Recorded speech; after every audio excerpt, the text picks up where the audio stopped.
G'day, bird nerds. Wow, it's a bit earlier than we usually get going. I'm Grant, I'm a bird nerd. This is the Bird Emergency. We're shifting our urban birds conversation to a Thursday rather than a Monday today because we're going to talk about this critter, this creature, the amazing Australian brush turkey. And we're going to be talking to the author of this. Oh, let me get it up there. See how the green screen treats it. There we are. Very good. Amazing, annoying birds.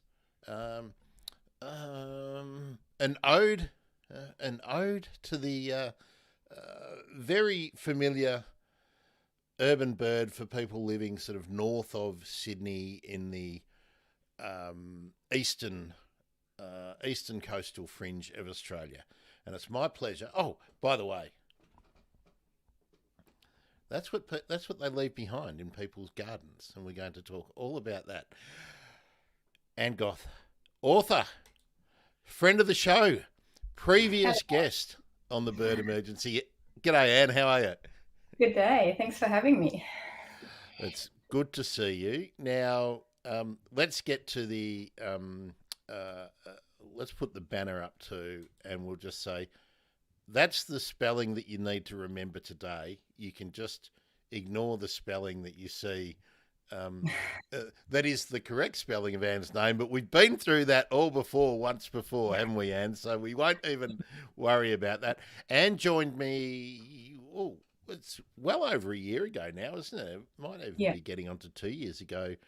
I Um, yeah. yeah, talking about the Tongan megapode, which is one of the um, scrub fowl slash jungle fowl complex living in Tonga, funnily enough, but incubating its eggs using volcanic activity, not building mounds.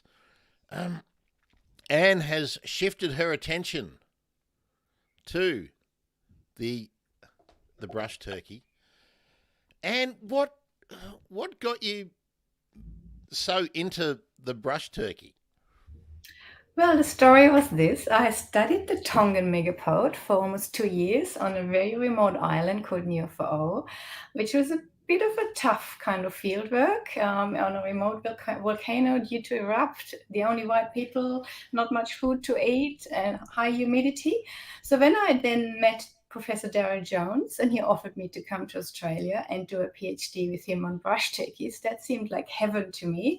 I could study a megapode near a city. I didn't have to, put up with all the conditions I had to put up in Tonga. And so when Darryl enabled me to come to study with him at Griffith University in Brisbane many years ago, I took up that opportunity. And Daryl, of course, has written a very nice foreword. In It's almost worth getting the book just to read Daryl's foreword, because Daryl obviously has uh, a soft spot in his heart for the brush turkey. Now, from your academic studies, Anne, of the brush turkey, how did the idea come about to sort of change the focus of the writing to produce a book, which is it's not a scientific book, but there's No, plenty, not at all. but there's plenty of science in it, but it's more of a uh, I don't know. It's not a love story, but it's kind of a bit like a biography of the Right. brush turkey. Yeah, a little bit of a bush turkey Bible. The idea was to actually really make all that knowledge we have gained in scientific papers and make that available to the general public, because there is a really big interest in brush turkeys. Lots of people have them in their backyard. They know very little about why they're so unique and what their special adaptations are. So that was one idea, to make that knowledge easily accessible in an easy to understand kind of writing style for the general public. And the other one was to also address those people who really hate these birds and really hear them and hear their voice, and also hear the voice of the people who have to manage these birds. There's a lot of council officers and other managers who have to put up with a lot of issues. So I've also interviewed those for my book, and kind of let them be heard as well. What is the major complaint that you hear from people? Like, why? Uh, I reckon you've got to be I mean, you've got to be the sort of person who hates puppies who would also hate brush turkeys. So what what is it that you hear people say when they are venting hostility about the brush turkey? Well, the main thing is definitely destruction of gardens. So, I mean, there's no other country in the world where you have an ancient bird move in and build a big messy mound in a very tidy little suburban backyard. And basically, in the process of doing that, it scratches together all the mulch and all the fresh seedlings and the watering system and the garden gnomes or whatever they can find, all in one big pile. And so people definitely absolutely hate that, especially in some of the affluent suburbs where people actually invest thousands of dollars. So we are really talking about big financial damage here as well that these birds are causing. So that's the main complaints, but there's quite a few others as well.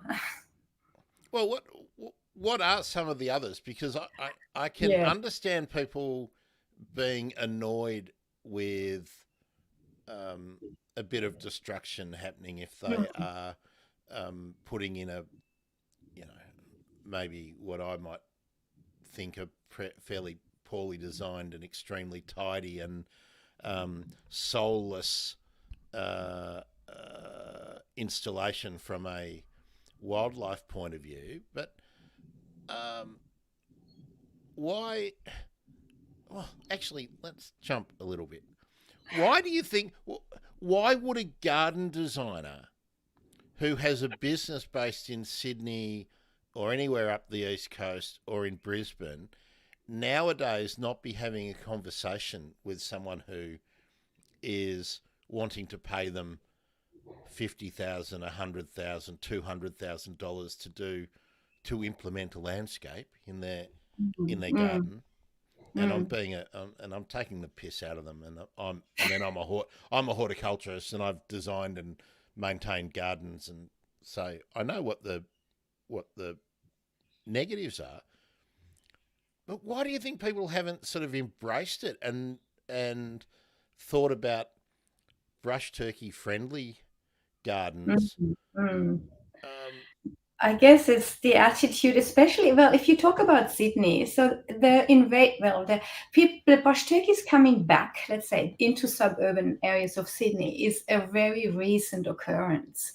When I started my studies, there was about, by the way, 20, 15 years ago, I had to go to the Central Coast north of Sydney. I didn't get permits to collect eggs further south because they were so rare.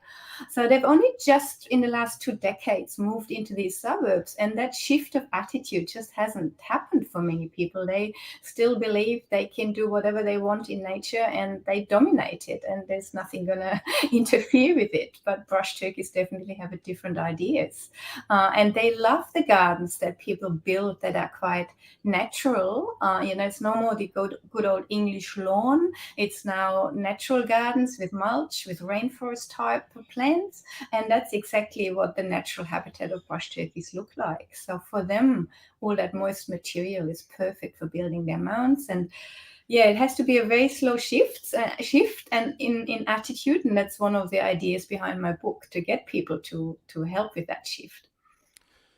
so if we've got private garden owners or garden managers um, needing to be led towards some brush turkey love, what is the prevailing attitude in your experience with council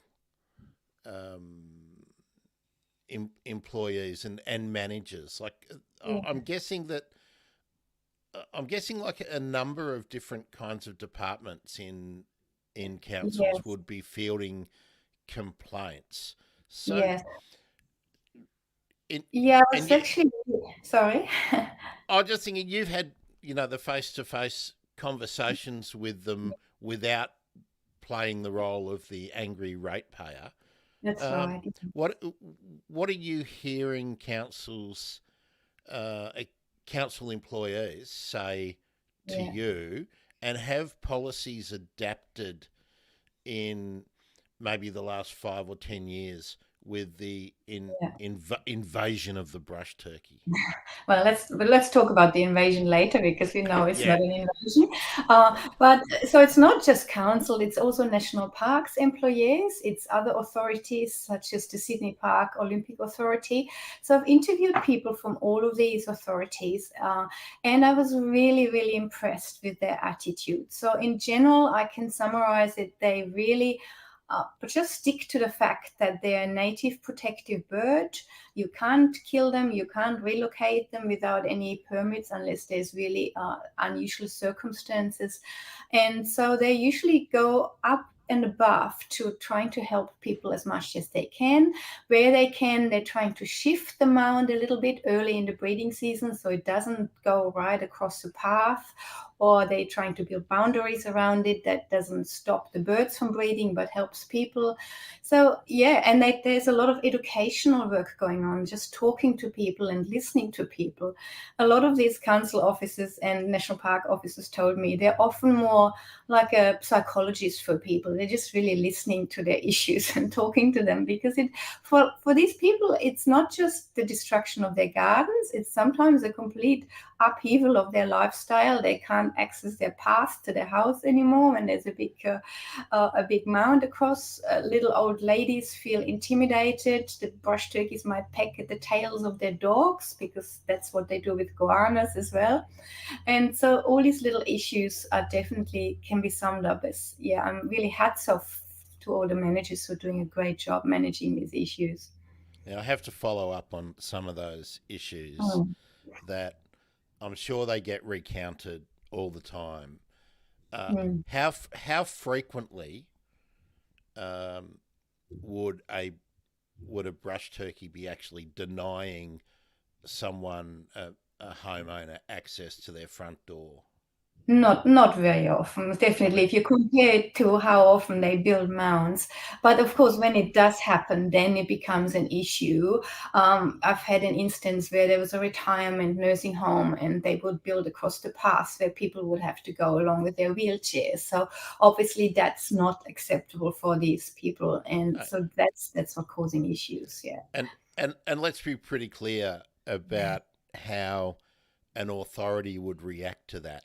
They would either move the mound or Yeah. disassemble it, but leave the birds alone, Yeah. um, so that people can still do the essential activities that need to happen, but you don't Yeah. need to persecute the Yes. birds for it.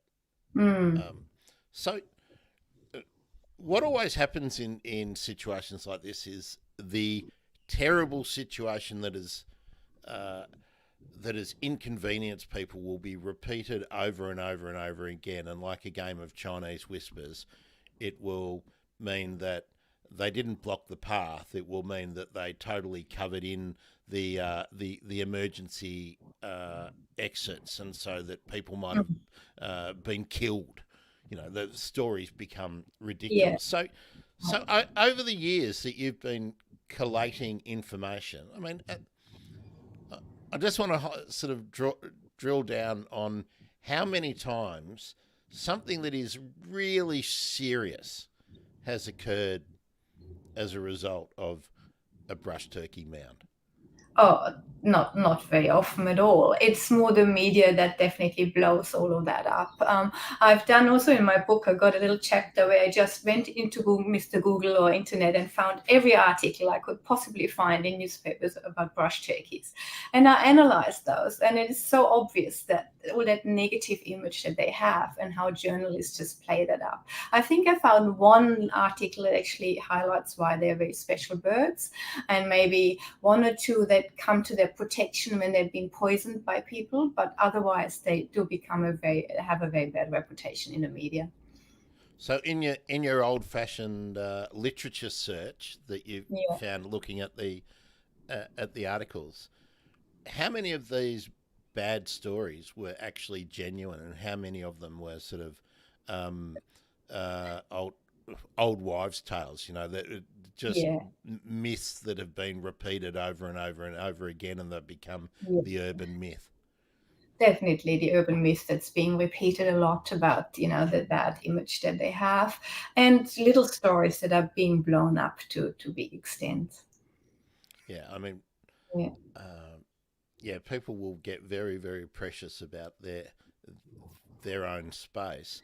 Well, Well, the most extreme example is actually in the northern suburbs of Sydney, where some residents currently are challenging legislation. So they've written a letter to the minister that they want brush turkeys removed from the Protected Birds Act, from the Biodiversity Conservation Act. And so letters like that cause a lot of time and effort for national parks officers, because which they have to respond to them, and it's valuable time wasted that these people could otherwise spend looking after our native protected species. which council is that? I want to look that up I while won't, I we're won't talking. mention it. I just say it's the northern suburbs of Sydney. Okay, all right. I will find that off my own bat and get involved in Yeah. it.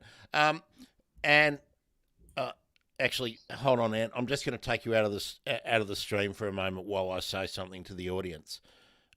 If you would like to do some independent research and find that council and make your own submissions about what a bloody stupid idea that would be, go ahead.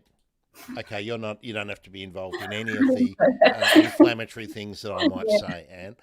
Yeah. Um, but that's an example, isn't it? And of the whole NIMBY stuff, which becomes so frustrating. I bet those same people um, who want the brush turkey removed, will probably be passionately concerned about pandas or tigers or something, Yeah. which drives me bloody bonkers. That Yeah. people are so stupid. Mm. Um, let me let's circle back to that again though. What in the very rare situation that a brush turkey is causing significant disruption in somebody's necessary activities, and by necessary activities I don't mean growing your silver beet on your raised garden bed. Um, what does a resident need to do to take the correct um, actions to perhaps alleviate their concerns but stay within the law? Yeah. All right. Let's first start what they're not allowed to do. So they're not allowed to catch the bird. They're not allowed to translocate it or obviously harm it in any other way. What they need to do is they need to contact their local council, who may then work with the national parks offices, and they can, after really carefully assessing the situation, they can issue a so-called license to harm, which means that these birds can be relocated or removed by some other means, but that can only be done through the National Parks Office. Definitely, that's the only way to go about it.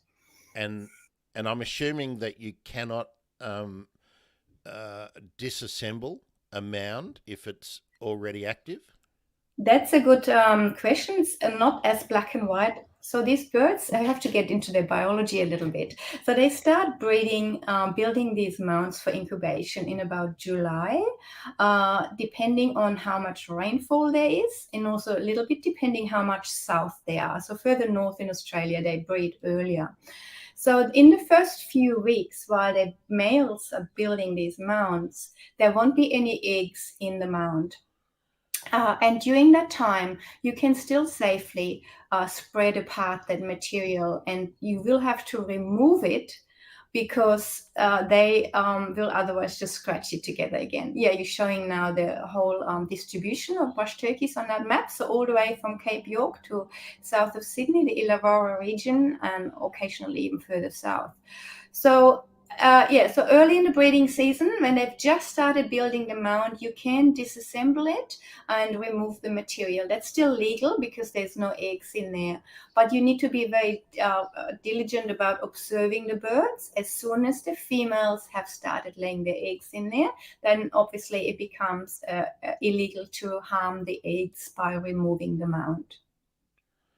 And should you be letting the council know that what you have done? So, Uh, I'm not aware that you need to do that while there is no eggs in there yet, because as I said, it doesn't constitute native wildlife then as the nest. But if there's an opportunity, local councils always like to hear about any nests that are causing issues in their areas. yeah. As long as they have the staff to still deal with the high number of nests, it depends a bit. Um, I spoke ages ago now to Matt Hall when he was doing his Yeah. work on the brush turkey, and of course Matt, I want to actually read out his sort of review or recommendation of the book in a while, but uh, is Matt or people like Matt wanting to collect records still about where brush turkeys are impinging on people's enjoyments of their homes? Oh, absolutely. There is an app that I highly recommend downloading, the Big City Birds app. Oh yes, You let's might get want to that up. bring that up. So that And is Matt is involved in that, and John Martin and some other people. And so the idea of that is to report any sightings of brush turkeys and other big birds, including nests and specific activities that relate to nesting activities. So definitely, that is a very good idea to report that. and I'll just put this up too. Um, big Big City Birds. Uh, Yeah, Big City Birds are monitoring all sorts of things like the cockatoo mm, sulfur crested cockatoo behaviour, yeah, ibis, bin chickens, a whole lot of stuff. So interactions with urban birds, and brush turkey is mm, included. If you Google Big City Birds, you'll easily find it. mm, Otherwise, it's through Spotteron yeah. is where the app is managed. Um, Again, plugging a previous episode of the Bird Emergency. I've spoken with John Martin Mm. in a panel, I think, and we also spoke to Matt Hall about brush turkeys. So you can just go back. We did do a Big City Birds episode. So yeah, do that. I'll just say they've really broadened out what they are doing on Big City Birds. I mean, Big City Birds was really started out with the white ibis and sulfur crested cockatoos, brush turkey, little corella, long-billed corella was sort of added, and then after that, they're now looking at rainbow lorikeets, king parrots, yellow-tailed black cockatoos, royal spoonbills, eastern coels, channel-billed cuckoo, orange-footed scrub fowls. Uh, so it's becoming a very comprehensive monitoring program driven by citizen science. So Yeah, it's all great. for it. Yeah, Hmm. all for it. Uh, okay, let's take a step back. Why is the brush turkey um, so interesting? What about it makes it uh, unique, or is it unique? I mean, there's a bunch of mound builders, so That's right. So I sometimes, to people who don't know much about birds, I say they're unique because there's only 21 species of megapods. So they belong to this group of megapods. And yes, they're all unique because they're the only birds in the world that do not sit on their eggs for incubation. So they use external heat sources. Some of the species, such as the scrub fowl in Tonga, use volcanic heat. But the three species that we have in Australia, the malleefowl and the orange-footed scrubfowl and the brush turkey, they all build these mounds. So that's the first thing, this unique incubation strategy. Then the other unique special thing is that they completely abandon their chicks from hatching. So all other birds receive some kind of care after hatching. Even cuckoos receive care from their foster parents. So brush turkeys are completely independent from the moment they hatch from that egg. And they don't just hatch in a normal nest, they hatch deep down in the soil, 1 meter, 1.5 meters down. So they have to dig themselves out. Doesn't matter whether it's from a volcano or from a mound. That digging out is very special, lots of adaptations to that. The eggs have lots of adaptations to actually being incubated in a mound that is so humid that the whole gas exchange works differently, where bacteria would grow really easily. So special adaptations that I love to talk about. And then once the chicks come out, like I said, receive no parental care. So a lot of my work was about how do they develop all their behaviors, given that they have no parents or any carers to look after or learn anything from. so that's uh, innate behaviour. Yes, yes, a lot of So it is. Yes. yeah. Um, Yeah. Now, a little bit off track and probably outside your specific expertise, Anne, but are we uh, are we close to sort of understanding how that innate sort of memory or uh, On handbook yeah. has evolved? There's studies working a lot with cuckoos. Studies at ANU in Canberra looking at how has it evolved in cuckoos, because that's like one step towards that young cuckoos don't have members of their own species to learn from. So how do they learn? But we're only just starting to. We don't know anything about the neurological components, but there's definitely a strong combination of innate and then very specific learning that is based on very specific stimulus. In brush turkeys, for example, I found that learning about their own species is most likely based on them recognizing the UV reflection of the legs and the beaks of other brush turkeys. So that is a very specific, a kind of partly innate mechanism, but they then need to learn based on that what another brush turkey looks like, because they don't have a mirror and they don't imprint like other birds do. Well, let's go down that rabbit hole. Um, Yeah, lots tell of them. tell us about that. Oh, well, I did a study where I had brush turkey chicks in an outdoor aviary. And I first built a little robot chick. There was the skin of a chick that had died naturally. And I added a servo engine for a remote control car into that robot chick. So it would peck at the ground or it would scan its surrounding. So the first thing I was found was these chicks would approach the robot chick when it was pecking. So they had some kind of innate mechanism that yet another bird pecking means food, I better go there. So they were more interested in that than in the scanning robot. And then I mounted filters above that pecking robot that filtered out certain wavelengths of the ambient light. And when I filtered out UV light, they would no longer approach that pecking robot. I'm talking in significant terms here. And then I had a spectrometer, and I would hold it against the different body parts of another brush turkey and found that the legs and the beaks actually reflect in the UV. And as we know, birds can see in the UV spectrum, whereas we can't. So there's that uh, strong indication that they might use that as an indicator for what another brush turkey looks like, because they no longer approach them when you filter out that UV light, if that makes sense. So the question that comes instantly to my mind with that, Anne, is do you think the primary attractant is the color or the light reflection that they see, or is it a combination of the movement Hmm.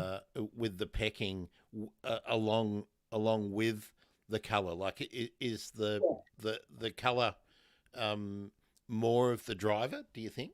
I don't know which one is more, but definitely it's a combination of them. So you'd have to do some more studies, but most likely they don't approach a pecking quail, for example, or a pecking noisy pitta or something else that they encounter in their habitat that lives on the ground. So the pecking is one, but then the color could be a second stimulus that instigates that species recognition.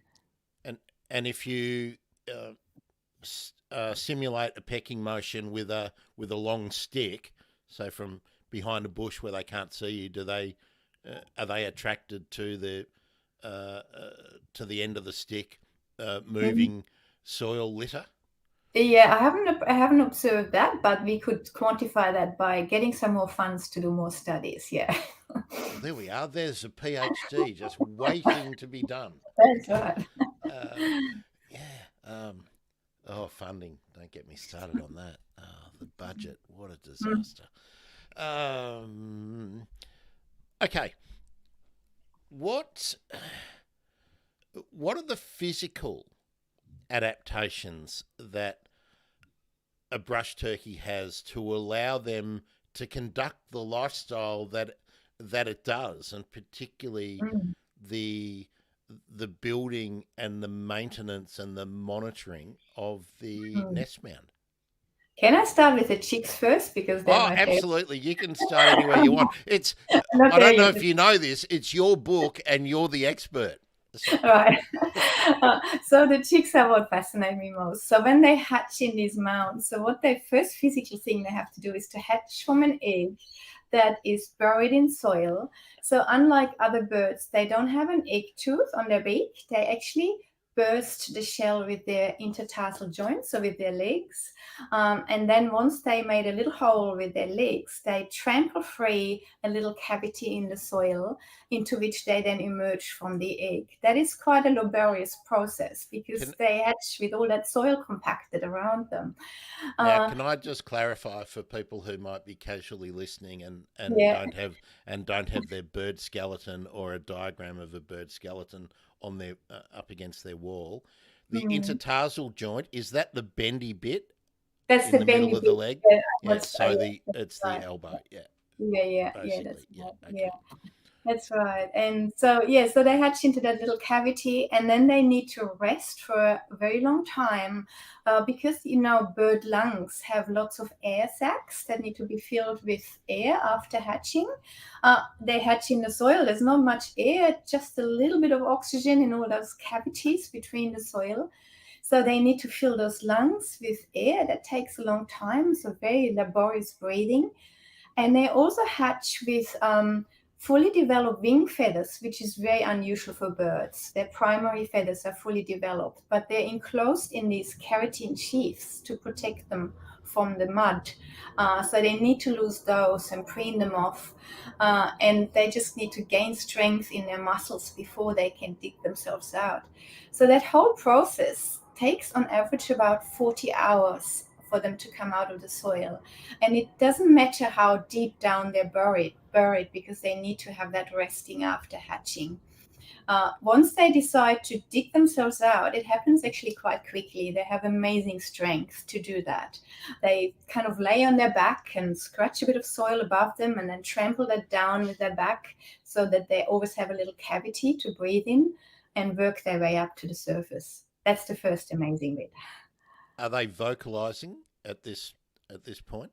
No, not much. They might make a little sound, but not very much. Yeah, No, that's they're not. not Yeah. cheeping or peeping, No, no. and they've It's got no usually not. interest. They got no interest in the well being of their siblings. No, well, they don't encounter usually their siblings because in a big brush turkey mound like the one behind you, you may have up to 50 eggs, but usually about 20 or so. And they usually lay in different areas. So, and the chicks also hatch at different times asynchronously because the females lay one egg only every 4 days. So they lay eggs that are in a mound are all of different ages. They're incubated for 7 weeks, very long incubation time. And after that 7 weeks, like I said, they hatch at different times. And so they're not in the same area, hatch at different times. So they're not likely to encounter another chick in that mound. That's really interesting. I hadn't really twigged to that there was such a big gap between the Yeah. between laying each egg. So Mm. you were just saying that there was potentially 50 eggs in a mound. That is a very successful male. So Yeah, we can talk a bit more. Yeah, sorry. Go on. but is that from one female or is that from multiple No, females? yeah, Because that's otherwise, there's a female laying eggs for 200 days. Right. yeah, no, that's a good math there. No, absolutely. So we can talk about their fascinating mating system. They're polygynous. One male has several females visiting his mound. If he's a successful male, not all of them are, and obviously that means that lots of eggs can be found in one mound. Yeah. And they only lay one egg every 4 days approximately because the eggs are very large compared to the female's body weight. They weigh about 10%, and in the brush turkey, in a small scrub fowl, it can be almost 20%. And we can talk about why that is. They need to Well, be very large and so on. Yeah. that's a lot of insects and arthropods that Yes, they need to find and worms and whatnot. And we can talk about dietary needs in a minute. But mm, mm, I just want to go back to something you were saying about the makeup of the mound and how the chicks have to survive. mm. Something that I read lots of stories as uh, as a young person about mallee fowls and jungle fowls as they were then, and the brush turkey and maintaining males, and the emphasis was always on temperature, Yeah. maintaining the the correct temperature of the mound. But I'm I get the feeling that equally as important, if not more important, is actually that this the makeup, the physical makeup of the mound, so that you have the the correct amount of oxygen Mm, available at the right time for the chicks mm, mm. as they hatch. Yeah. So it's far more complicated than just getting decaying Yeah. matter that generates heat as a mound slowly composts. Yeah. It's actually the very nature, the size, Mm. and the ratio of the different organic matter that makes up the mound is Yeah. crucial to be able to maintain the right oxygenation levels. Yeah, yeah. Roger Seymour and David Booth and some other scientists have done some studies into the physiology of these mounds. And some of the things they found was that the size differs depending where they're being built. On Kangaroo Island, where these birds have been introduced, the mounds are much larger because it's colder there, so you need a bit more insulation. But also, like you said, the material makes a big difference. If they only have a suburban yard available with some casuarina needles, for example, the casuarina needles don't decompose. It's much harder for them to get this mount going. And I wouldn't be surprised if some of the young males are just not successful in attracting females because they don't have the right building material and don't quite know how to do that yet.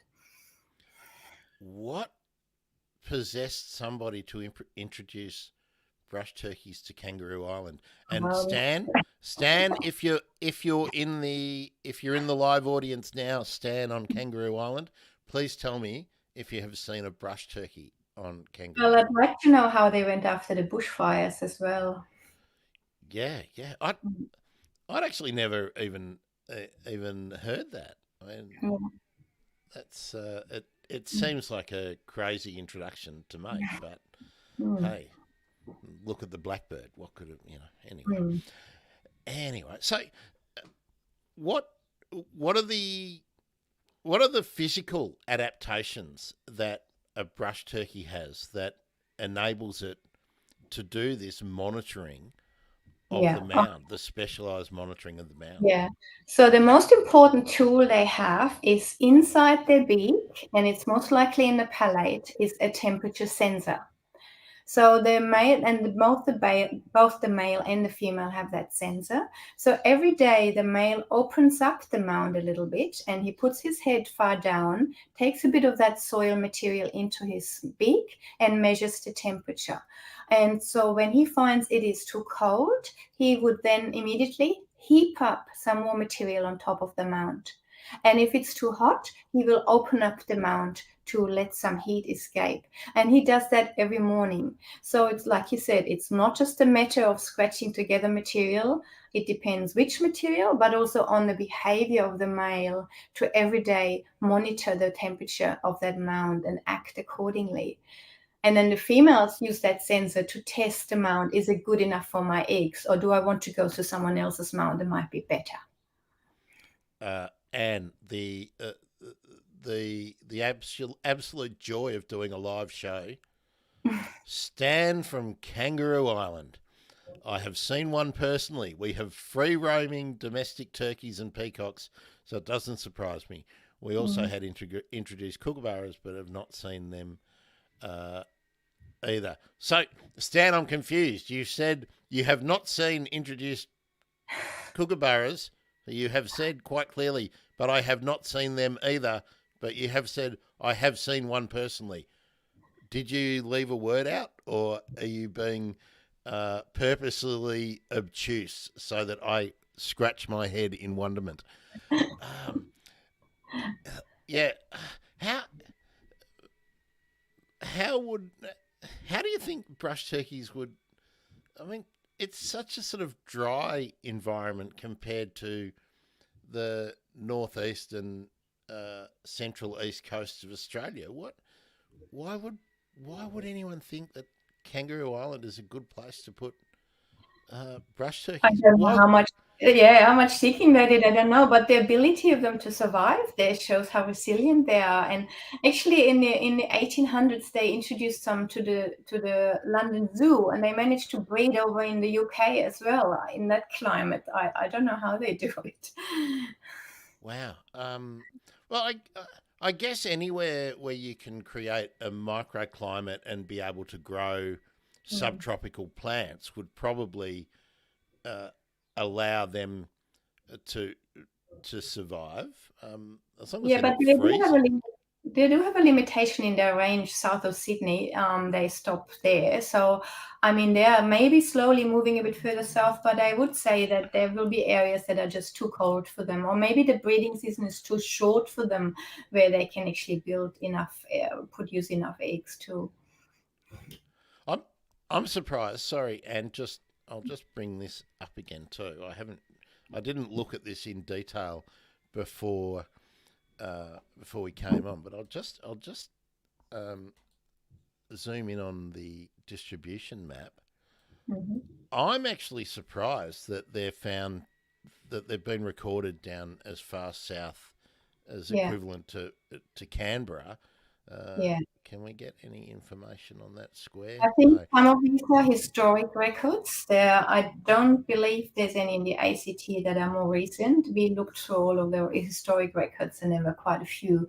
And those historic records strongly indicated that they have withdrawn from the southern and the western part of their range to the eastern part. Oh, that was going to be my question. Like, are they? I mean, they've sort of recolonised very successfully Sydney, or um, but what what's the anecdotal evidence, or is there record evidence? Yeah. Are they extending their range either uh, northward, southward, westward? Definitely southwards. So we have all that, quite recent data from Sydney and surrounds. So they're definitely moving south. Even while I was living in Sydney, I could observe them moving across the Parramatta River further south into the southern suburbs. So definitely that data is there. But like I said, our historic observation or historic records that we found indicate that in terms of the western range, they have withdrawn from some of the areas in the west and moved further to the coast. Okay, and are they? I mean, when I was up north uh, earlier, well, what is it? Late last year, middle and late last year. They're everywhere up north. Like they're just Yeah, strolling around, yeah. just getting on with their business, and people didn't seem to be um, upset about Mm. them. Is it more a Sydney thing? The Well, war it's with the brush naturally. turkey. Yeah, I mean, Brisbane has gone through what Sydney is now going through about 30, 40 years ago. Darryl Jones observed that when he was living there, people were very upset about the brush turkeys moving into suburbs where they hadn't been seen for several decades. And that's happening in Sydney now. And most likely in Sydney, it's happening because in the Great Depression, people used to hunt these birds. They were really hunted a lot for food. And they were, people had gardens that weren't suitable for brush turkeys. They destroyed their habitat. They introduced foxes, and now we are, reducing fox numbers at least to some extent. We're building better gardens. We're attracting them with pet food in the backyard, with bird feeders. So there's a lot of different reasons why these birds find it more suitable now in the city, like Sydney, to come back and live there again. Seems a bit incongruous, doesn't it? That with the with the increased concentration of motor vehicles and paving, hard surfaces being far more prevalent than 30, 40, 50 years ago, Hmm. that the birds are making such a comeback. But Mhm. alternatively, perhaps because we are so drastically changing the uh, the engineered um, built environment, maybe they're finding refuge in gardens where they once would have found more places to live, not that we would call parks or reserves, but just in sort of urban wasteland, land that was Yeah. yet to be developed. That's right. And their original habitat is the rainforest. So, we're clearly destroying that at an alarming rate. So expelling them from those areas. But at the same time we're protecting them now. I mean, the introduction of the Biodiversity Conservation Act was the biggest change for these birds, that they all of a sudden were protective native wildlife and it's become illegal to hunt them. Now, Stan has given us an update. Yes, whoops, he has not seen one. Mm-hmm. The Kangaroo Island bird book says they were introduced in Flinders Chase National Park in 1936. Just think about how incongruous it is that uh, in a national park, the attitude in 1936 was, let's transplant a bird from that doesn't live here. Let's pop them in the national park. That would be Mm-hmm. a good idea. It says they're rarely seen. I wonder whether Yeah. the fire wiped them out. Yeah, and Yeah. So I wonder that too. Yeah. Mm. Um, Stan, Thank I you, just Sue. think there's an idea for a page 3 story in one of the upcoming KI magazine Mhm. newspaper um, editions. That he's Stan's the editor Oh, yeah. down there, and so Right. yeah, uh, I'm I always wondered the whether the bare skin and the wattles on the brush turkey were anything to do with temperature regulation or whatever. Mm. Do we? Do you scientists who have studied the brush turkey think that uh, the bare neck and the wattles, the colourful wattles, serve any functional purpose for them in the mound? That has been suggested, but there is no indication of that as such because we know that that sensor for the temperature regulation is inside their beak. Most likely, the bare parts, like in other galliform species, is for sexual dimorphism, sexual attraction, so that the brighter the head, the more attractive the male is. We know in other birds, sometimes colors like that indicate the health of the bird as well. The brighter, the better. We know that the wattle extends in males, and the more dominant males most likely have a longer wattle. They can retract that wattle and control the size of it actually quite well. So most likely it is more for sexual selection than for any other functional benefits. I just popped these pictures up from eBird. You can see Yeah. some of the wattles really do extend quite Yeah. low down. And Most did of the you know in Northern Australia they have a purple wattle? Yeah, I was going to say most of the birds that I saw personally had very small wattles. They were more like that one on the Mhm. right, which is shown on the beach, Sunshine Coast. Actually, Mhm. let's bring that up. That's far more like most of the Yeah, so birds that that could be a I've female seen. as yeah, could be a female as well. So the females have a small ruffle around their neck. And especially again the dominant females, that is definitely a male with a very long wattle, and that can hang down almost to the ground, especially during the breeding season. The wattle is only long in the breeding season, only from about July, August to January, February. Okay, that's probably why I didn't see long wattles Yeah. because wasn't really seeing them at the right time. I didn't realise that um, that the wattles changed in size. Yeah, we've had some brush turkey males that we are about to catch for our research, and they had really long wattles. And then once we had them in our hands, a few minutes later, that wattle was retracted to a very small ruffle. So they can control the size, most likely by blowing blood into air into it, maybe a combination of a little bit more blood flow. We don't quite know how they do that so quickly.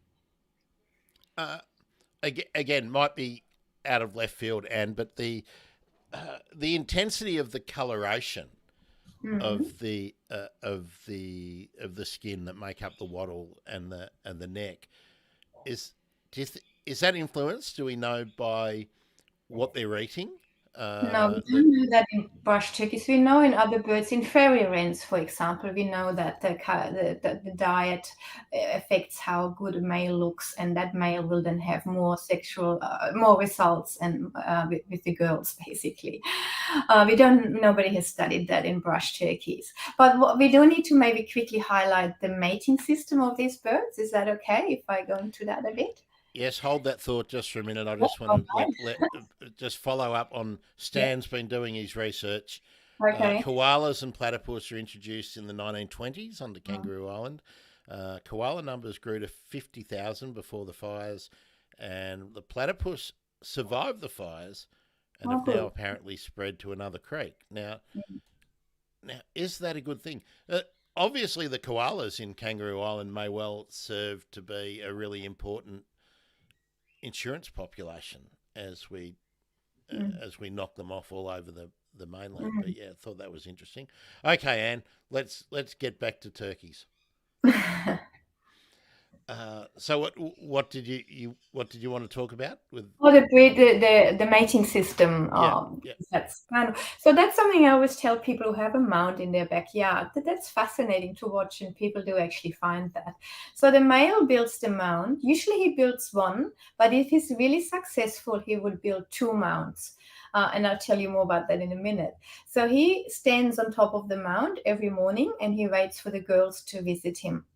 Now the girls test the temperature. They might even come a day before before they have to lay their egg, to test it. And what they have to do is they have to pay an entry ticket to the mound, which is that they have to mate with the male. Otherwise, he wouldn't let them onto the mound. And that way, he ensures that he will then Hang be on, hang on. yeah.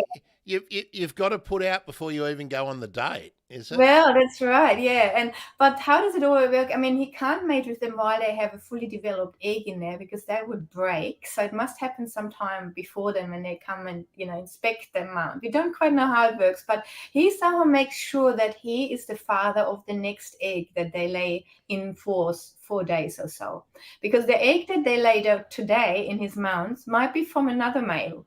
So they come and visit different males and might lay their egg in a different mound every time.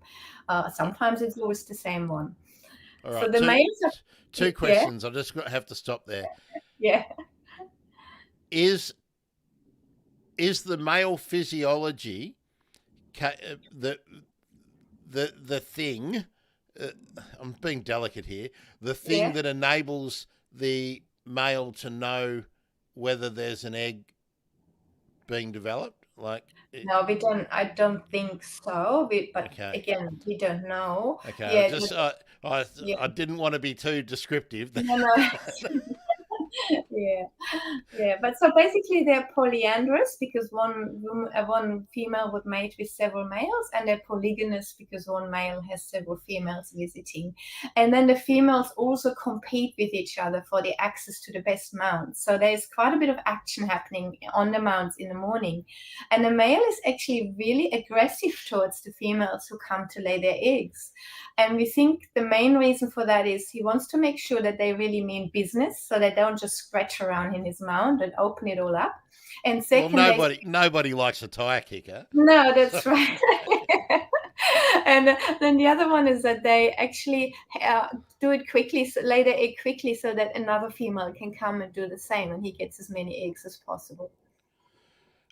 now, if the male is sort of advertising each morning up on top of the mound, Hmm.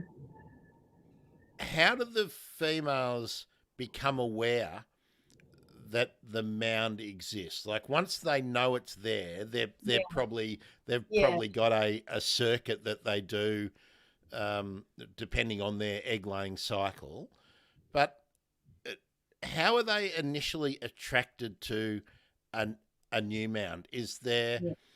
I mean, I'm not aware of brush turkey display, but is there vocalizing that Yeah. brings them in? What? There's definitely vocalizing combined with a little bit of display. So what they do is they bend their head forward, blow some air into their big wattle, and as that air is being pressed out, they utter this boom call, we call it. It's like I'm not very good in it, but similar like that. So that is quite a deep sounding sound. Maybe it would even go into the ultrasound range. We don't know, and that definitely can be heard from quite far away. Be like brush turkey theatre. Yeah. Ooh, I'm a bustard. I'm a bustard. Look at me. I'm a bustard. That's right. So, But I have also seen the male leave the mound as soon as he sees a female anywhere nearby. He leaves the mound and he chases the girls, trying to chase them towards his mound as well. so rounding them up, sheepdog Yeah, that's behaviour. right. Round Wow, them up. Yeah, yeah. amazing, amazing. Now I'll just give H2 rider Stormy his moment in the spotlight. So Stormy's in Western Sydney in the Parramatta area, and Yeah, yeah, so has brush turkeys locally and has yeah, also seen them at Kirribilli. yeah. Yeah, we see them more in Parramatta. I've even given talks for Parramatta Council already because they're aware of the many complaints they're starting to come get. I was just wondering how far west do you think they are likely to penetrate? If they, I Yeah. mean, are they likely to be seen in the escarpments of the Blue Mountains? Yes, occasionally, yeah. We actually have records of the indigenous people, of the Aboriginal people there, having stories about brush turkeys. So that strongly indicates that they have always been there, but not very common. And further west, further north, they go down up to the west to the Mount Yengo area. There's a lot of indigenous stories from there as well. And talking about that, I've got a whole chapter in my book just about indigenous stories about brush turkeys, and they're so fascinating and just reveal so much insights about these birds. And that's one of the things I really appreciated about the book. And I must say, Anne sent it to me before Christmas, I think, wasn't it, Anne? That we first started talking about this. So uh, I really appreciated the bringing in of the well, it's the historical record from an oral tradition, which Yes, very rarely makes it into a book of this type. And yes, I really appreciated that, and I hope more people, whether they're writing about skinks or banksias or about possums or anything, really try and collate what is known from the oral tradition and well, provided the custodians don't disagree with it, yeah. so that it becomes more part of the general knowledge of the wider population. Yeah, I was very fortunate to talk to Dr. Shane Smithers. He's an artist and a philosopher of the, let me see that right, Barrabarangal clan of Western Sydney. And he talked to me for extended periods and he's actually got the brush turkey as his totem animal and told me some really wonderful stories that he allowed me to reproduce in the book. I really appreciated that. In different parts of Australia, again, this probably draws on your wider experience, but is the is the brush turkey seen as a significant or totem animal in many of the indigenous communities across or up and down eastern Australia? I believe it is. I would love to gather some more information about that. But for example, one of the things is the star constellation that we call the Scorpius. A lot of indigenous people call that the broken neck constellation.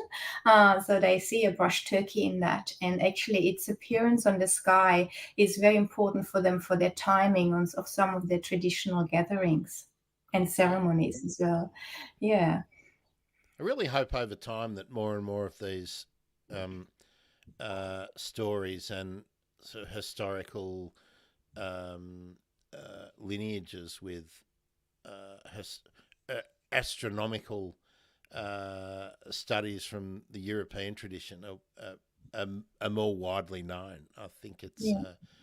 it's one of the really big gaps. I think in the interchange of knowledge between the two cultures in this country. So, Mm. oh, I have to say, I didn't even recognise this morning. I'm in Wurundjeri country, the unceded lands of the Wurundjeri people, Anne. So, just thought I'd let people know that's Melbourne. Um, yeah. Okay. Tell me why you mentioned that the brush turkey has only been protected since the birth of our 1972. Yeah. yeah. Uh, Now, why should we why should we care about protecting a bird that is a pest that some Right. people see as a Yeah. pest? I mean, Yeah. what's the basis of caring? And I know Well, this is a yeah. philosophical question. Well, it's not just, it's also just a question that you can ask an ecologist, which is basically how does that species fit into our biodiversity and into our ecosystems? What is its role in the ecosystem? And the brush turkey definitely has some really important role. roles. Matt Hall and myself, we actually call them an ecosystem engineer, which means that they have a profound effect on the soil ecosystem by turning over so much leaf litter in soil, which strongly enhances the rate at which the leaf litter decomposes. Matt Hall also has done some studies that indicate that they reduce the fuel load for bushfires considerably by doing that.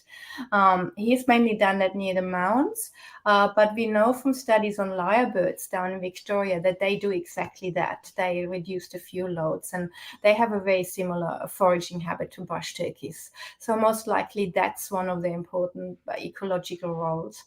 And then, of course, they distribute a lot of seeds because they're omnivores, so they eat everything. They in the rainforest, they would eat a lot of the native plants, the fruit of the plants and the seeds, and then distribute them through their feces somewhere else later. That's definitely important as well. Then they're part of the food chain, like every native species is. Actually, for example, in northern Sydney, we're trying to encourage the powerful owls to come back to the suburbs. And we found out that they seem to be quite frequently feeding on brush turkeys, especially sub-adults, that they plug off the trees. I've got a photo of that, and some other people reported it to me. So part of the food chain being eaten, but also eating other things. So they eat a lot of invertebrates. If you live in a backyard and you don't want to have termites and millipedes and scorpions around, you might want to have a brush turkey there. So they definitely eat on a big variety of food as well. Do you know what the population density is for brush turkeys in like suburbs compared to a fairly undisturbed rainforest? Like, are there more of them in the city?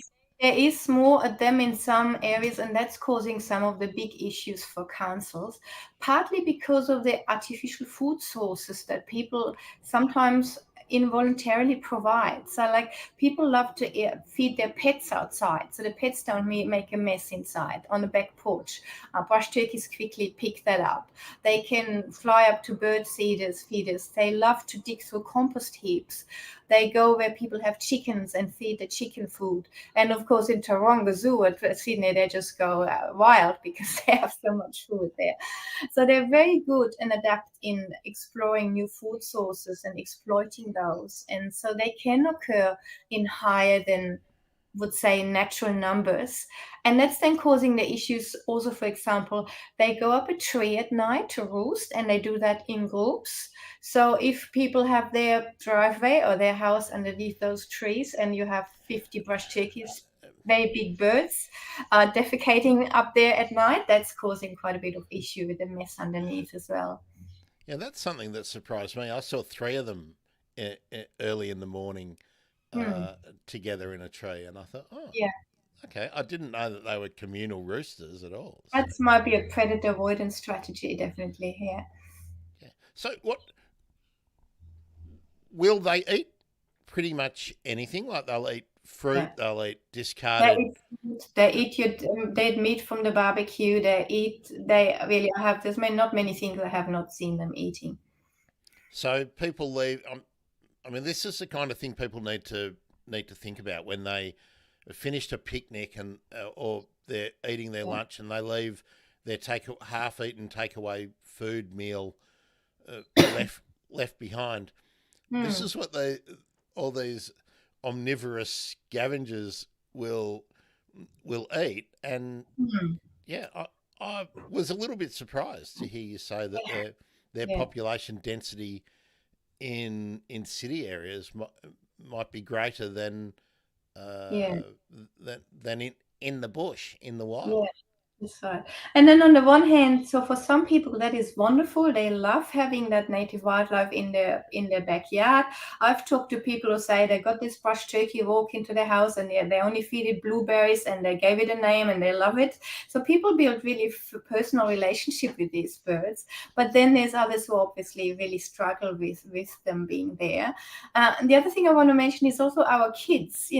We have Australian kids know so little about brush turkeys in many areas areas of Australia, also in Sydney now, because there's so many books about koalas and wombats and, not much about brush turkeys. So I'm trying a bit of a mission to trying to educate them as well, just so that they know why are that they're native first of all, and why are they special, and what can you learn about brush turkeys as well. So, yeah. Well, that gives us a good opportunity to hive off into the book that I don't have, but that we can I've got it. I've we got it here. There you that go. we can talk about. And I just got to Yeah, say, yeah. and I'd now have I got it up? All right, I've got it up Mm, here. Yep, there we are. Brush Turkey Needs a Friend, yeah.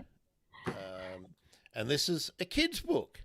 Yeah, And yeah. I've, It's for young and kids up to 3 to 7, 8 years, and the idea is to just tell them the story of a brush turkey who tries to find a friend, and he digs himself out of this mound, and then he really struggles finding a friend because he's so different to the other birds, until he then eventually builds a mound. So the kids learn about their mound building, how they regulate the temperature, and eventually he finds a friend in Tina the turkey.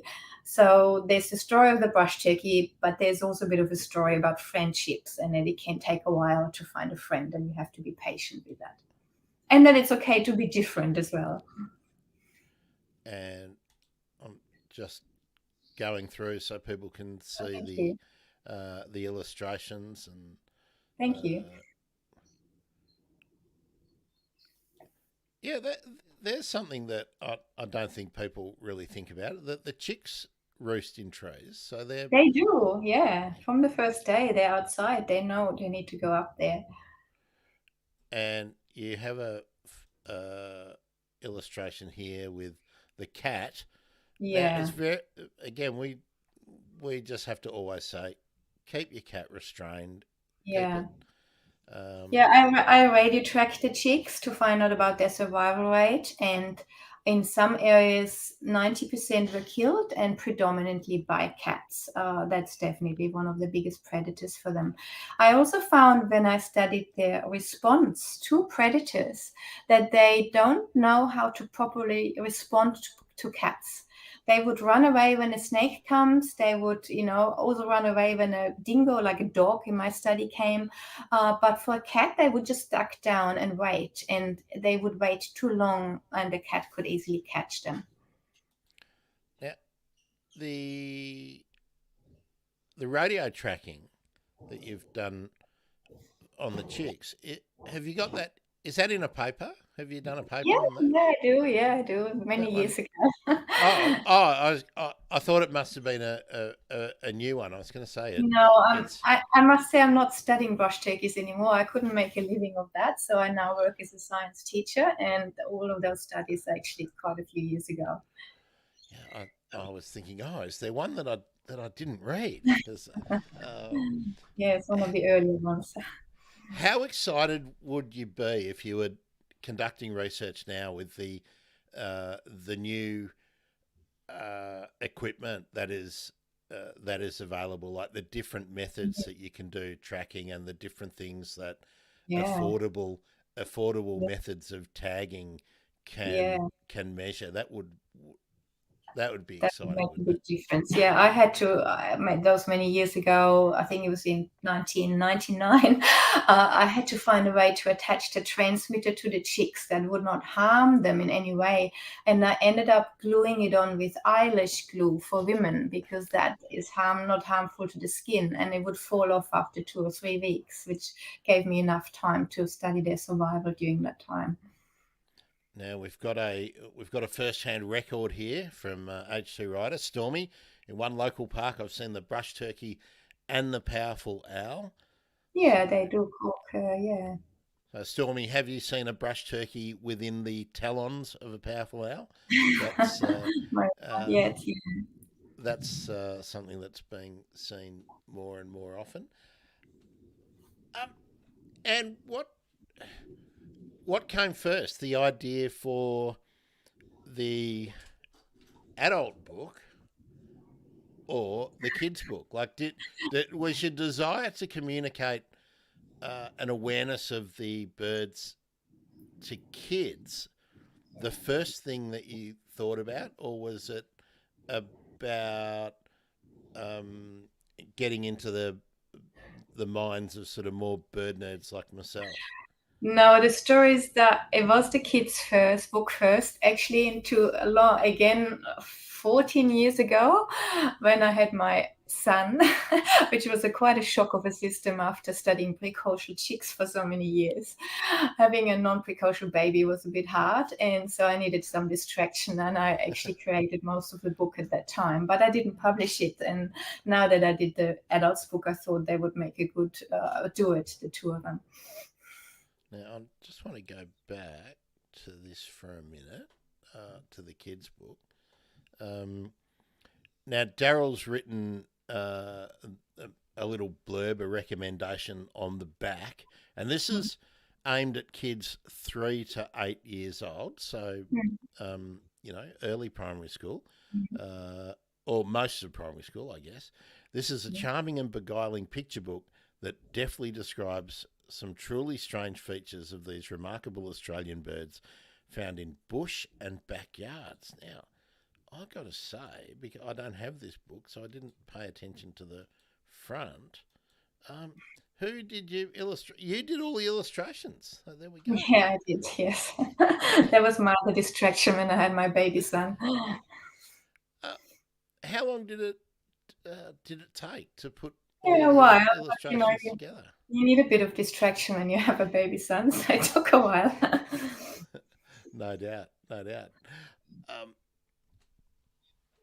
Now you said I'm only bringing this up because you said you couldn't make a living as studying brush turkeys, and I think many people in working in science will find they have to have a side gig. Anyway, how did you shop the book around to many publishers? Like, I'm wondering whether because this isn't really a truly science book. It's not a field guide. It's not a natural fit for somewhere like CSIRO Publishing or whatever. What was the experience like? Look, when you've got these books to shop around. Yeah, to be honest, I shopped the kids' book around to many publishers with no success.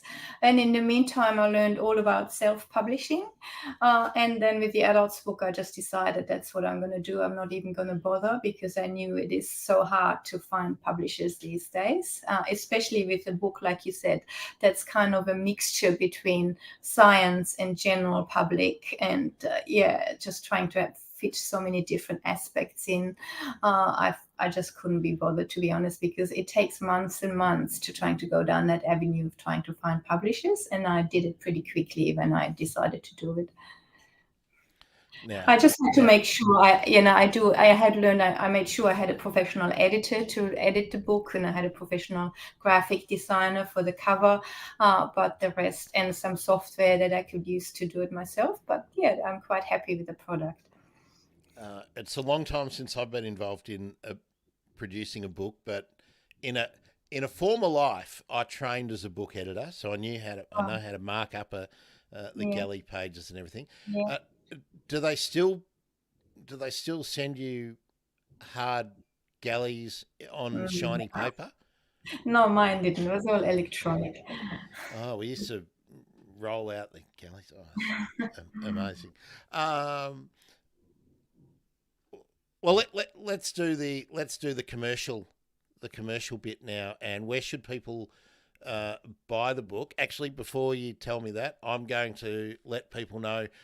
Only in the last few weeks, my local shopping mall now has a book shop. I think for about 6 or 7 years, there was nowhere that you could buy books apart from the little kiosk where people are selling the clearance books.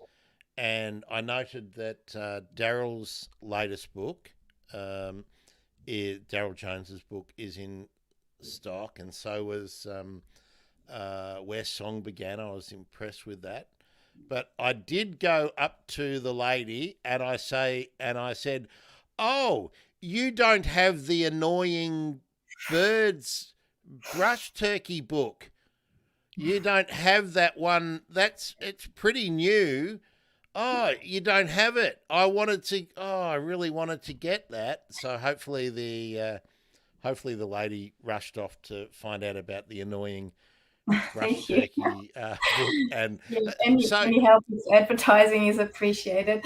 The story is when you self-publish book these days, most traditional bookstores do not like to stock books from self-published authors. That's just how it is.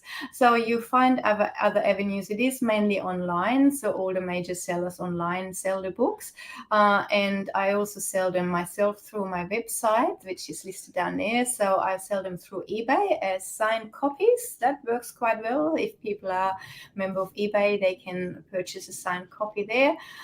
And like I said, otherwise online through various stores, and it is available. Oh, thank you. Yeah, and it's available. And Amazon is the big distributor for me. I know not everyone is keen on Amazon, but it does have a big marketplace these days, so I'm using that one as well. And then I have some distributors who distribute it specifically to national park stores, such as EnviroBooks. They like to order from them, and Nokomis sells them as well. So some of the online distributors are on my side there. now for all of you folk on X/Twitter, YouTube, Facebook, Twitch. Oh, and let me just go over and see. Oh, and look, hello, Mackerson22 on Instagram. Sorry, I wasn't looking at Instagram quickly and all the time. Left a bunch of comments. I can't share them, unfortunately, on Instagram. Do come over to YouTube and we can share them. That would be good. But it says, looks like a wonderful book. So thanks for that that comment. Yeah, I say this all the time. I forget all the time. If you are interested in watching on Instagram, that's great. Thanks. Instagram's unreal. Yeah, go. But do come and watch on YouTube or Facebook Live or Twitch, because then we can do things like this and we can share your comments and you can ask questions and I'll pay attention.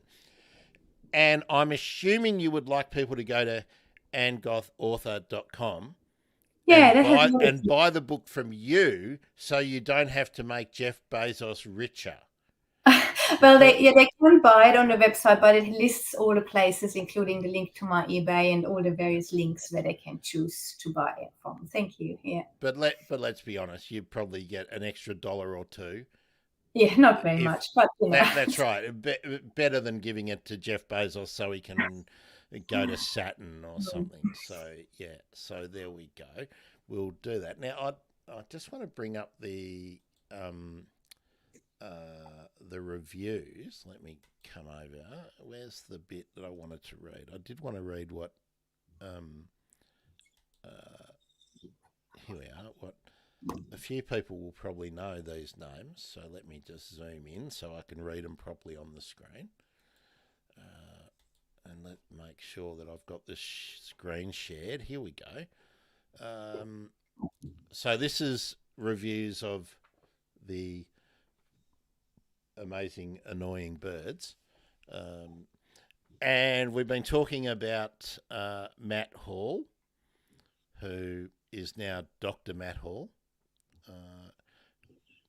Ann's new book is a veritable encyclopedia of brush turkey facts and stories, all based on her extensive experience with these much loved and hated birds.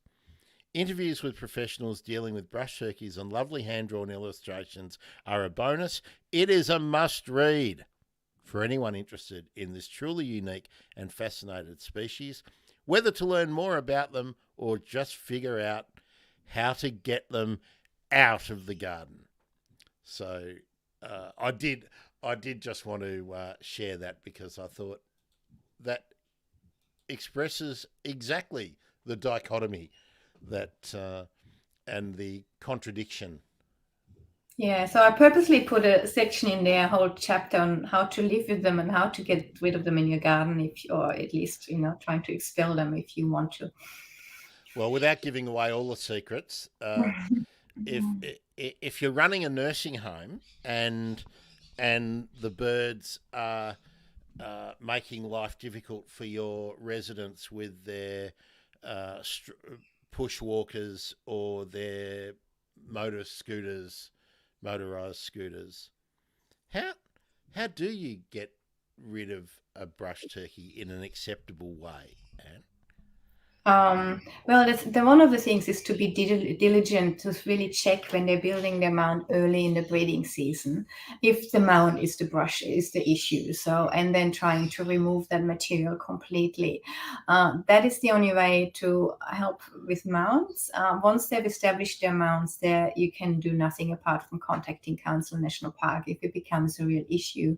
But there's some people don't have mounts. They just don't want the birds scratching in their garden. And there's a lot of things they can do. They can use special mulch or vertical stakes in their garden to stop the birds from raking, like use pebbles instead of mulch, for example, use specific type of ground cover that stops them from scratching, use raised garden beds for them to grow their vegetables in. That works quite well as well.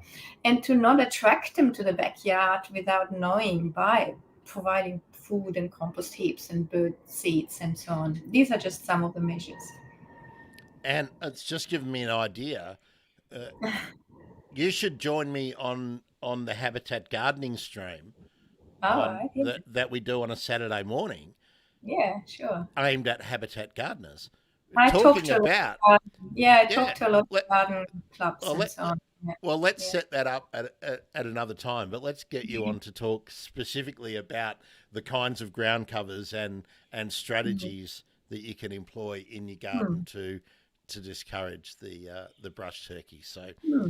uh, I hadn't thought about that. I was just thinking, gee, um, some of those really rampant ground cover grevilleas, would probably be Yeah, a great deterrent absolutely. Yeah. for the brush turkey. But Hmm. I don't really want to see more pebbles and Japanese style gardens around the Mm-hmm. place because they Yeah. offer nearly nothing Mm. to the rest of the animals around the Mm. place. Um, Folks, it's a good time now if you've got a question or a comment to get that into us, um, and yeah, tell us a brush turkey story. Um, Now, and we were thinking about giving away uh, a book or Yeah. or two. How Yeah. what would you like to offer up to the live audience? Yeah, I can offer one adult's book, Amazing Annoying Book, and I can also offer one kids' book, Bush Turkey Needs a Friend. All right. Well, let's see. So, well, how will we do this? Do they have to a game of general knowledge? Okay, I've got one question. I think we sort of talked about this, You go with your question, that's a good one, yeah. and The adult's book, I'll better think of one for the kids. and and let's make it time limited until just to give people who might be catching the replay or something on delay. So it's Thursday morning here in Australia. Let's say that if I check my Twitter, uh, oh, we'll make now. Let's make it your Twitter, Anne, because then you can get the followers Right, of new people. okay. What's your Twitter, Anne? That's a good question. I think it's just Ann Goth author. Let me just check that. Uh, yeah, it's Ann Goth author. It's the same as my website without the com, so just Ann Goth author. Okay, At Ann Goth author, so yeah. you need to tag Anne, and you have to tell Anne um, how many countries the genus that the brush turkey belongs to is found in. So you need to give the numerical answer. Is it 5? Is it 3? Right? Is it, I don't know, could be anything. But you need to give Anne that answer. And we're talking countries, not states, just That's right. countries. Countries, actual members of the United Nations, maybe. Yeah. And will we say well, is it going to be the first one, Anne, or is it going to be The first correct one, I assume. I okay? don't know. The first correct one, and Yeah. that tags Anne, Well, and you'll have to. let's make it the 5th one, so I have more people tagging me. But then people will wait. See, then they'll Oh, wait, right? That's oh, how my I was thinking. Now, and let's make the kids' book.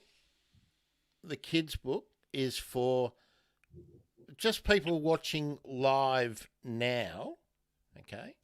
And to prove that you are watching live now, because Anne's already told you the answer to this question. Who was instrumental in getting Anne to study brush turkeys? What was the influence? Where does the Anne and brush turkey origin story start? Who's to blame? Now, if you can put that answer in the comments here, and actually I better monitor Instagram as well to make sure they get a go. And the first correct person will get the kids' book. Magicked out to them, Anne. Yeah. Are you checking your Twitter at the moment, by the way? I'm just wondering if anyone's getting into it very quickly. We'll see.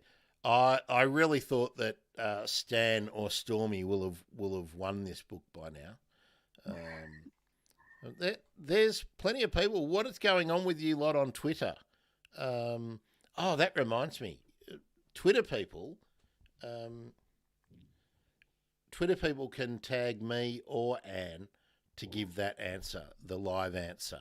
About better tag you as well. I'm just not sure that I might not. I have to make sure I can see these things. There we go. Okay, tag me as well at Bird Emergency, and we'll take it.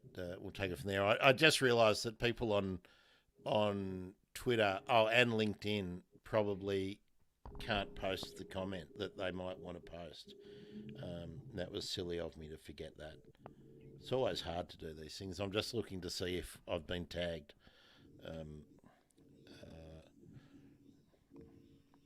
No, I've just got people. Oh, not even anyone arguing with me yet this morning.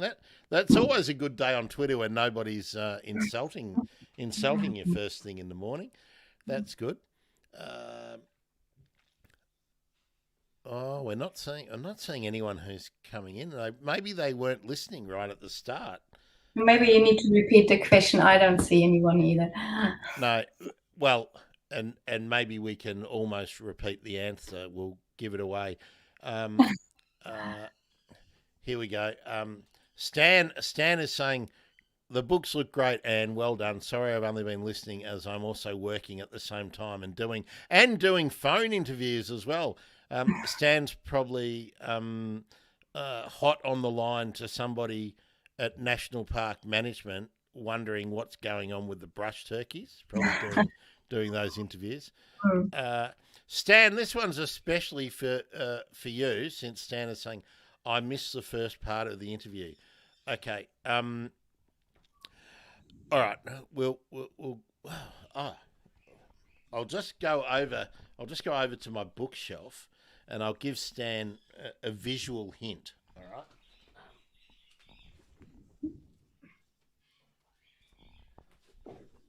Now, the person that inspired Anne and sort of facilitated her move into the study of brush turkeys instead of Tongan megapodes has a couple of times been on the bird emergency and wrote this book.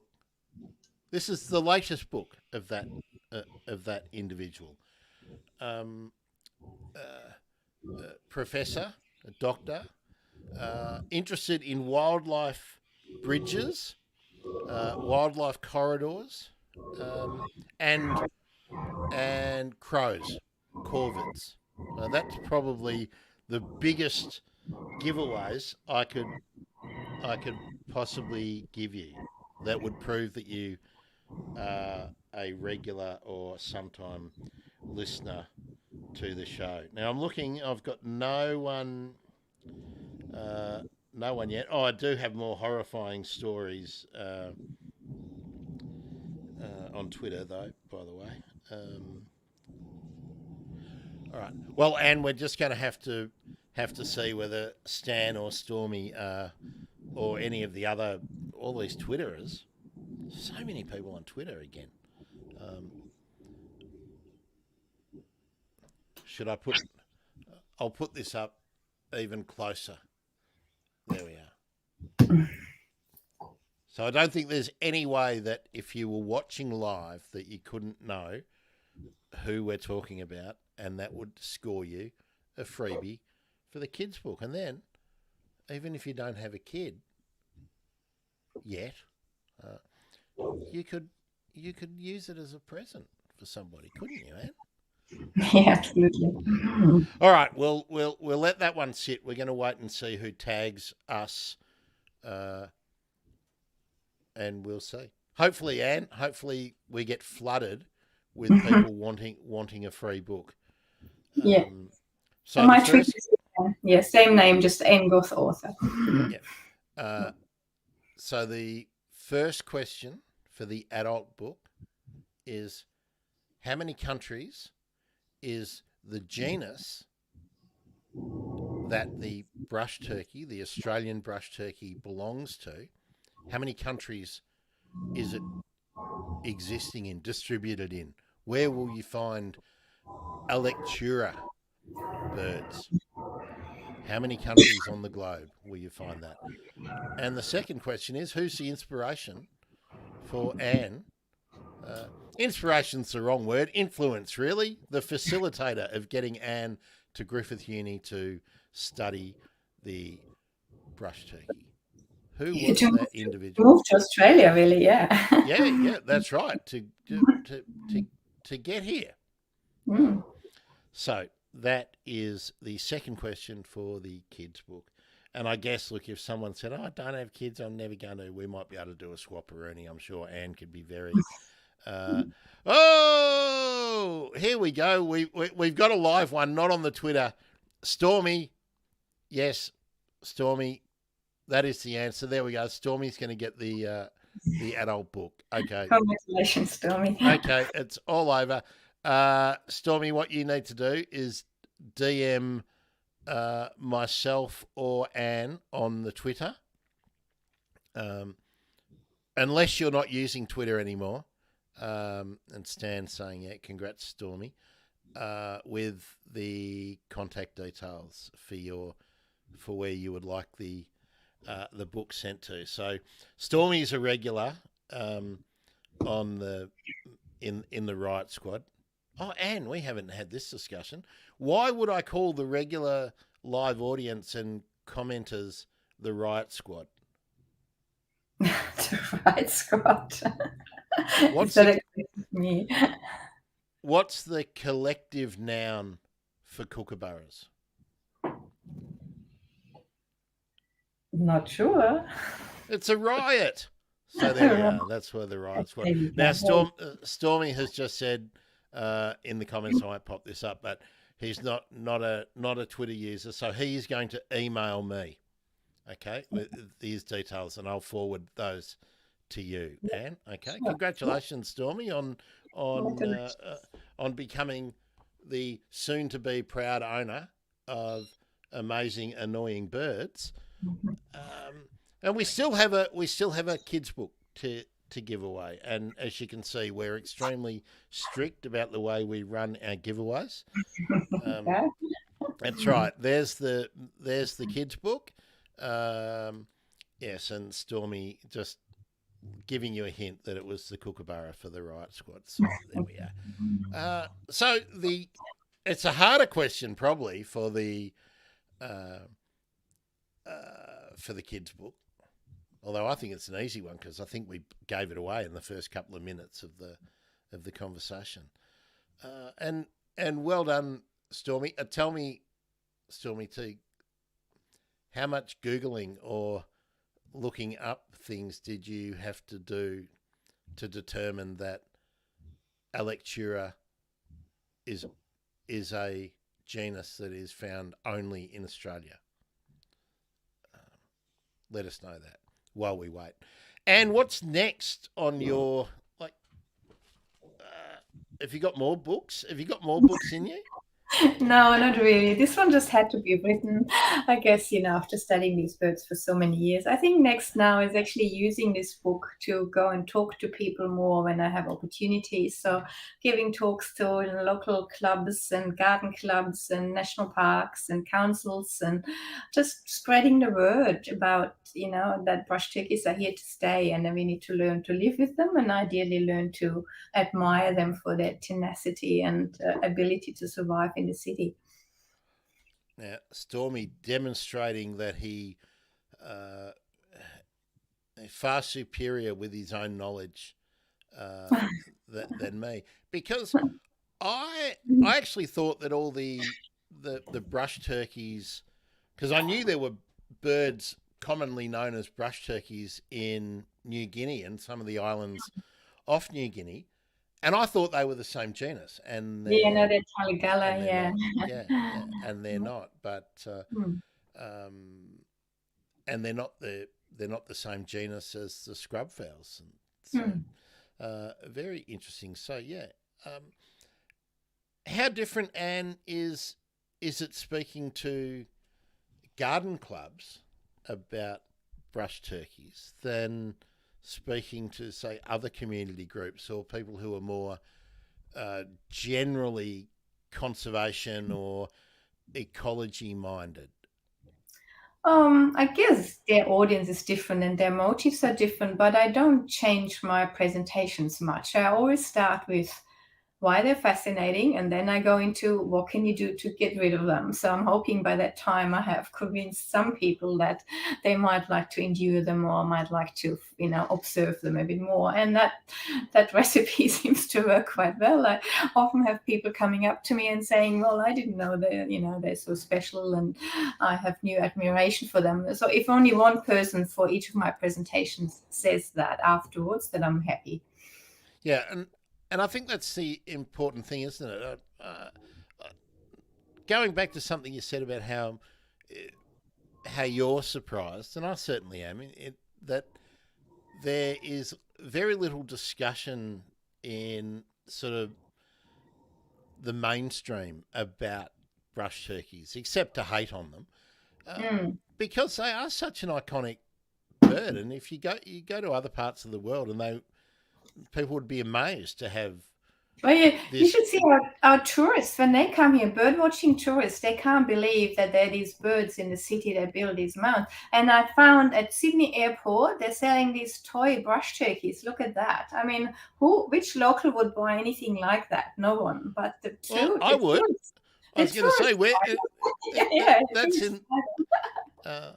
I haven't seen anything like that around in Melbourne, and of course, because we don't have brush turkeys, but there should be more sort of things like plushies and stuff like that for our amazing animals. I'm just going to check my Twitter for a final time. And is there anything else you would like to let us know? Have I left anything out that we need to know about brush turkeys? I'll just tell you one more fascinating thing about the eggs of brush turkeys. You know how they're being incubated in mounds that are full of dirt and basically full of bacteria. If you put a chicken egg in a compost, it would just rot away. It would decompose. But brush turkeys, there's one researcher, she found that they have a special adaptation on the eggshell that stops the bacteria from getting in. And that special adaptation are tiny nanoparticles of calcium phosphate. They're adhered to the shell outside, and they stop bacteria from getting through the pores into the eggs. How fascinating is that? That is fascinating, and that uh, I guess is one of the reasons why any species and every species might be very important for humanity in the future. Like that is something that could well be utilised in. You would think we're going to need antibacterial stuff that is not antibiotics Absolutely. in the future, one would say. And there we are. Stormy says, amazing. That is an amazing fact. It is, So, so I hope I chose the right title for my book when I said amazing, annoying birds. Oh, and look, Stormy has just sent me his details, so I'll forward them on to you. Why don't I do that right now, Anne, and then you'll know what it's That's good. Thank you. what it's about. Let me here we go. Let me forward this straight to you, Anne, and then you will know exactly what it's for. Why isn't that coming up? Here we are. There we are. Just so that you know that I've done it, Stormy. I've done it. It's done. And I've just sent that to you with absolutely nothing in the description or anything. I just forwarded it straight on. Mm-hmm. So that's great. Hopefully someone decides to come and get the kids' book, because I reckon that's a really easy get. If not, maybe Anne will if we don't give it away this time, we'll give it away on Habitat Gardening. Well, maybe if Twitter doesn't work, I've got the same name also on Instagram, Ann Goth author, so people could, post on there as well, and that would be just equally good. Yeah, I mean, we really want to give it away. I'm just checking again to make sure I haven't. Maybe something wrong with Twitter. I haven't got anything either. Yeah, so Instagram it's Ann Goth author as well. Oh no, I'm just seeing horrible things on Twitter. It's just making me just seeing some more of the stuff that didn't happen in the budget, and the government talking about money they'd already allocated and going, isn't it great? Well, we'd already done with nothing new. Mm-hmm. Anyway, and I'll reach out to you. How are you placed generally on Saturday mornings? Is Saturday morning generally a good time for you? Yeah, we can talk more about that type of show. Yeah. Good. We do it at that time so that people can hear about something about habitat gardening, plants or something, and then go off and buy something and do something. So that's the idea for that.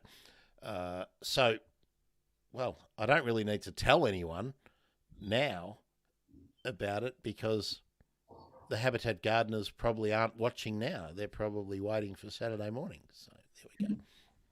And well done on the book. And I'm sorry it took so long to get around to having the chat about it. Oh, it's fine. But that's the good thing about being a self-published author, isn't it? I mean, you're always excited about the book, whereas if you're part of a publisher's back catalogue, they're excited about your book for about 3 weeks. Right. The 2 weeks leading up to the launch and the week of the launch, and then they go, right, what's next? So, yeah. And you're available for speaking to community groups and stuff. So if you're in Sydney, and perhaps if Anne's doing a road trip, you might be able to work something out if you're further afield. There's always Zoom and yeah, that's right. So do check out Anne's website, and do love brush turkeys. That's what I would ask you to do. And it's always nice to talk to you. I'm still fascinated by the Tongan megapode. I still love that there's a bird that is using the uh, volcanic activity of the Earth Yeah. to just be a bit lazy and say, oh, we don't have to do Mm. that. But they do have to do the monitoring and everything. They do have to Well, make I'm sure. in love with that too, and it was my first book, so I have a special place for that in my heart. Yeah. The book about the Tongan megapode, yeah. So the author bug hasn't got hold of you. You're not going to write some Bridgerton sort of period drama about the I don't think colonial so. colonial Sydney No, and having to live off brush turkeys while no no. no period drama coming up. Oh well. All right, Anne. Thanks very much, bird nerds. Thanks for being with us again. It's always great. It's good doing urban birds on a Monday. Uh, Hang on, let me get it right. I've got to get it right, don't I? How do we do this? Come on, there we go. That's Anne. Get Anne's book. I'm Grant. I'm a bird nerd. This has been the Bird Emergency. Follow the Bird Emergency on YouTube. Subscribe on YouTube, thebirdemergency.com/YouTube. That's the best thing you could do for me if you would like to do anything at all to make me happy in the next month or so. Thebirdemergency.com/YouTube, and go and ask your local bookshop about Anne's book. And actually, while you're there, if they don't have Daryl's book, Getting to Know the Birds in Your Neighbourhood, ask them why not and get them to order it in. Yeah, and the But libraries, ask the libraries too, because they actually, can yeah, that yeah. I always do that. I go to the 3 libraries in my council, and I go to all of them and say the same dumb things like, Yeah, "Oh, have you got that book about brush turkeys?" And yeah, yeah. They can I've get it done, in quite easily. Yeah. yeah, yeah. So yeah, do that. Every little bit helps, and once it's on the shelves, everyone in your community has access to read it. So that'd be great. Mm. All right, that's it. That's it for today. I'm Grant. I'm a bird nerd. See you later. Thanks, Thank Anne. you. Thanks for having me. Bye bye.